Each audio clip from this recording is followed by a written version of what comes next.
Welcome in. Saturday night means it's time for DFS Chalk Talk, brought to you by Triple Play Fantasy, and we start right after this.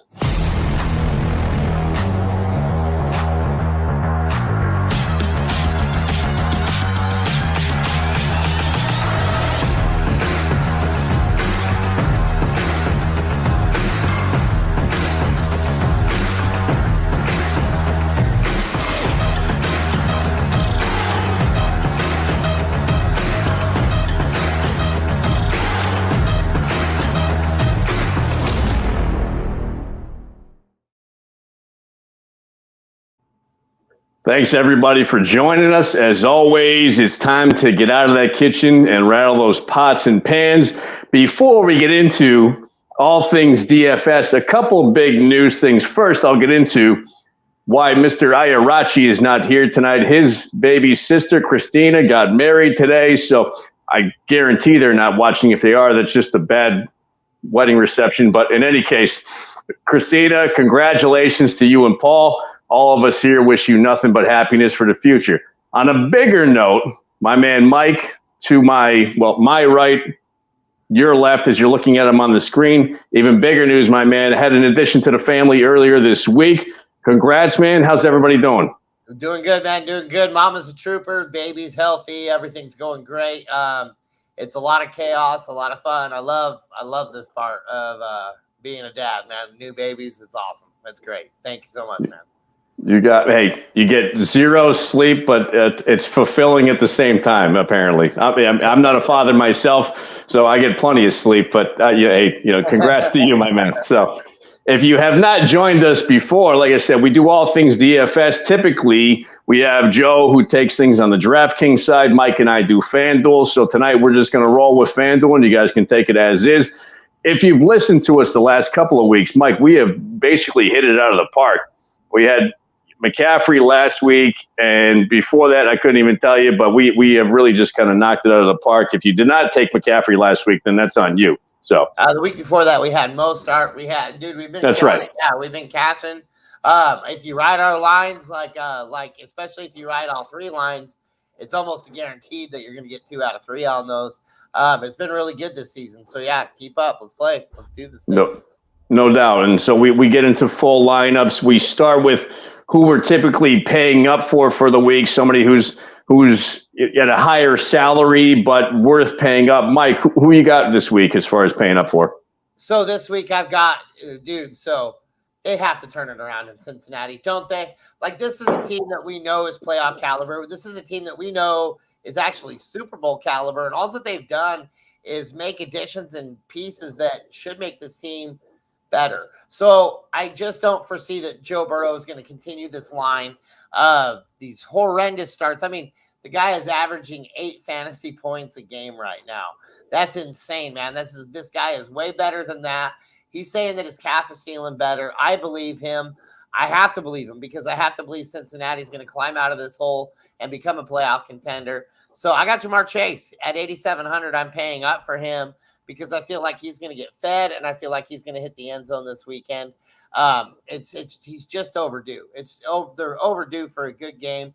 And at Arizona, I think this is where you turn the tides. I think this is when they finally start feeling good about football again. No question. And it's truly amazing to see. Joe Burrow was up there, certainly top 5 as far as quarterbacks go before the season started fantasy-wise. I'm sure a lot of people took him or maybe first or second round, depending on what league you're looking at. But, man, he has underperformed. And Chase, he's had his moments. But you're right.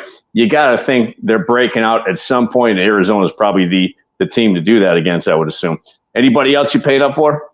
Yeah, but I'll go ahead and let you take him because he was your guy that you also paid up for. So I'll just go ahead and pass the ball right on back to you, brother. Since we had that discussion ahead of time, so one I'm paying up for, my man Cooper Kupp. He goes back a little ways. I know he has not played this year. We haven't seen anything out of him fantasy-wise. But if history tells you anything, then Cooper Kupp is going to be your guy this week. He's at home versus Philadelphia. I get it. He's 8,500, which is high for a guy who has not played this year. But if you look at 2021 and 2022, 2021 he averaged 26 PPR points per game. 2022 he was 22.4 PPR points per game, and going all 17 games to 9 games. I get he's been injured, but he's essentially the wide receiver version of Christian McCaffrey. I don't know if you agree with that analogy or not, Mike, but that's the way I got him. Yeah, no, this is one guy that it does, the line. You know that it's going to be passed to Cooper Kupp. The whole entire world knows that it's going to be that, and they throw 3 guys on him, and he's standing there with 15 yards on either side of him wide open because he's broken all 3 of their. I mean, he is just so good at running routes. Everybody was talking about Puka Nacua and what he can do, and Puka Nacua is awesome. The guy is fast. He can get things done, but Cooper Kupp is just a next level elite talent. This guy is so good at football and what he can do, and he's also really, really football savvy. He's smart, man. He knows about how his body works and things like that. We wouldn't be seeing him on the field unless we're seeing a 100% Cooper Kupp coming at you. And so, I mean, like I said, what we've seen with Puka Nacua, what we've seen with this offense is going to be enhanced by Cooper Kupp on so many levels above because he's so much better. He's so much better than Puka Nacua, who's amazing. That kid is amazing, but it's just Cooper Kupp is so good. I mean, he's always been one of my favorite receivers. No doubt, and Kupp's fantastic, but the emergence of Nacua and Atwell, don't you think that kind of tells you a little bit more of how good Matthew Stafford is? He's almost Tom Brady-esque in the fact that he makes guys better around him. Puka Nacua could be that guy in another team. We're not too sure, but Matthew Stafford at this point in his career is fairly underrated, I think, and I think he's making those guys better than they are. What do you think about that? Absolutely. No, he's definitely, I mean, he was the highest paid quarterback for a while there for a reason because the guy's amazing. He's really good at what he does. He's like Clayton Kershaw, right? Which is odd. They're best friends, just champions, just straight champions. That's what this guy does. I mean, so to see him performing at such an exceptional level when he does have a ring on his hand, I mean, we know the guy can perform at this level. This team's going to be dangerous going down the stretch. I think San Francisco's got their hands full. It should be interesting. And as far as other one I'm paying up for, I'm looking at Bijan Robinson at home versus Houston. He's 8,200. Obviously, he almost seems to be the entire Atlanta offense. He averages 18 touches a game, 113 total yards per game. He's only gotten in the end zone once, but I have to think that's going to change this week. So I expect a lot out of Bijan. I don't know what your thoughts are on that. If you got anybody else as far as paying up for wise, but Bijan's my other guy. I like Bijan Robinson, and I like what he's doing on that offense. It does suck that it's such a stagnant offense that he's the really only shining point on that. Desmond Ridder, man, gosh dang, he is bad. What would be awesome is to see Justin Fields get traded to Atlanta. Can you imagine how high octane that team would become just overnight with somebody with his arm and his legs that can do what he does to get on that offense? But that said, Bijan, man, that's a great play this week because I think any almost opportunities that you see with that guy, it's all going to be Bijan, or else it's just going to be a loss or an interception or something or a fumble. It gets bad on that team. So no, I really don't have anybody else I paid up for. I think we're getting kind of close with Alvin Kamara at 7,100. I mean, that guy came back from that suspension and he didn't do a whole lot on the ground, but man, 13 out of 14 receptions. That's insane volume passing back. And I heard another stat today that kind of shocked me, that kind of cracked me up. And that was Josh Jacobs is the highest receiver in the league with 176 yards. The number one receiver. And that's I'm with Christian McCaffrey doing what he's doing right now, and it's not being done in the passing game at all. It's just nuts to me. I'm like, man, that's crazy that we got such a low average. But I see Kamara against this New England defense. I think they're going to be utilizing him just as much. I think he's such an outlet. He's cheat code. He's great. I think he's a great play this week. No question, actually, and that leads us into our bargain plays of the week because I actually had Kamara as a bargain play. I get it. He's 7,100 on FanDuel. Not exactly the typical bargain that you'll get into, but You got Jamal Williams, who's injured. He's not going to be in. If we saw anything last week, and by the way, this I guess goes to the wisdom of Trans-Siberian, who we see a lot on the blitz, who hung on to Kamara despite our advice to possibly trade him before he started. You know, he had 24 touches last week, like you mentioned, and just kind of blew it out of the park. And without Williams, I think he's the guy. So bargain wise, even though it's not necessarily the most bargain, I got Kamara there. The other bargain I got is Jaleel McLaughlin at home versus the Jets, running back for your Denver Broncos. He's 5,700. So Javonte Williams got hurt last week, and I'll tell you, McLaughlin capitalized. He had over 10 yards a touch, 104 total yards and a touchdown. So at 5,700, you can't stay away from this guy. I get the Jets have a tough D, but their offense doesn't stay on the field, so I think there'll be plenty of opportunity for McLaughlin to take advantage of that. Who you got, Mike?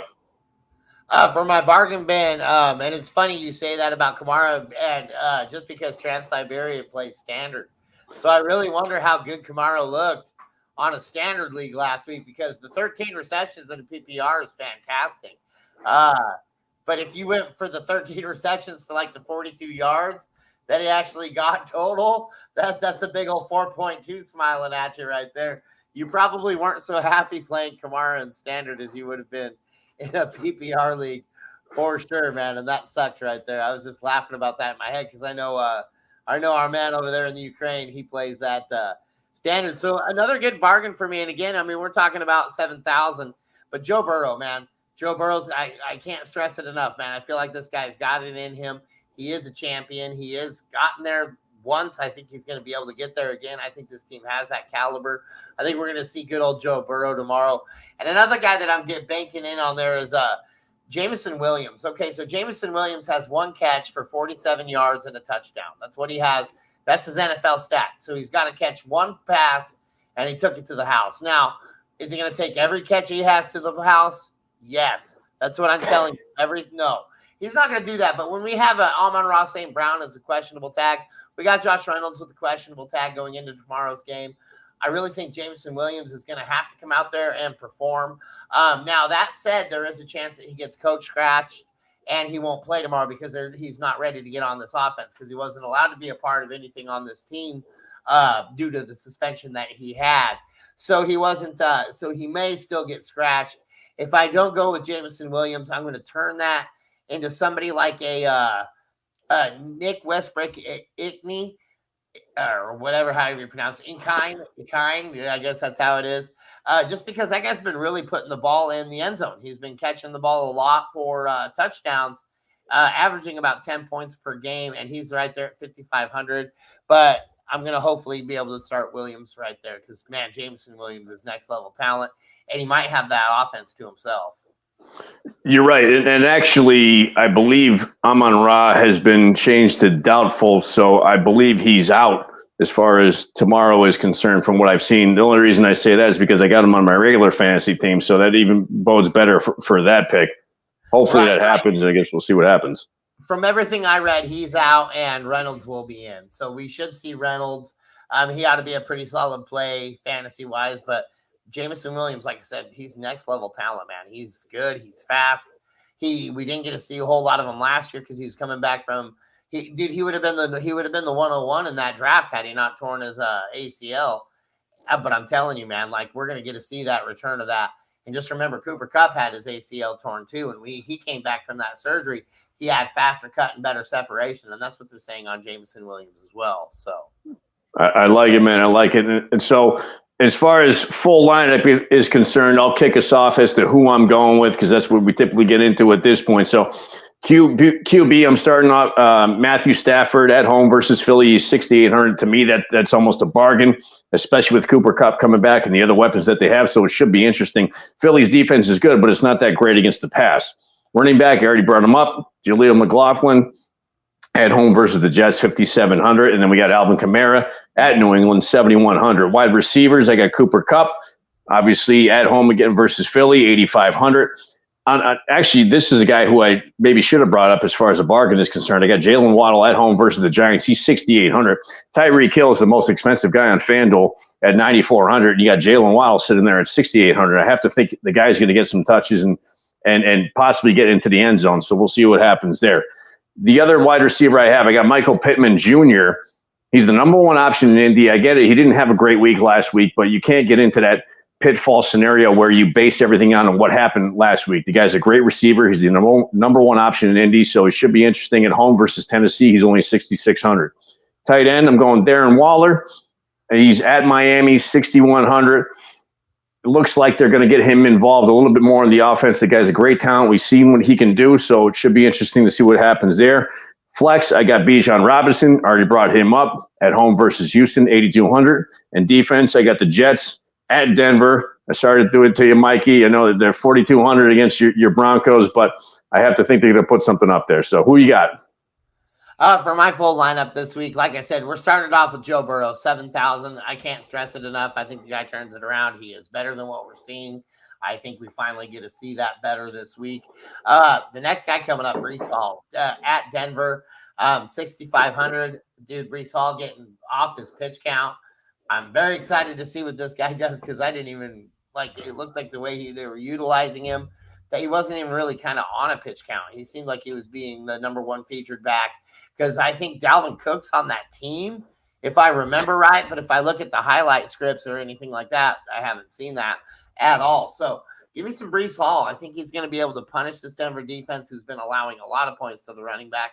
Alvin Kamara coming up next at 7,100. You heard what I said about him. That guy's just – he's getting targets. Then we got Michael Pittman Jr. at 6,600. Hosting at Tennessee, I think Richardson's going to be featuring this guy a lot. Jameson Williams coming up next. Like I said about him, be ready to spindle off him just because there's a chance. He is a game-time decision. He's the early slate, so we'll be able to spiral into something quick if we have to. Jamar Chase at 8,700. I think that's going to be the biggest benefactor of Joe Burrow's resurgence.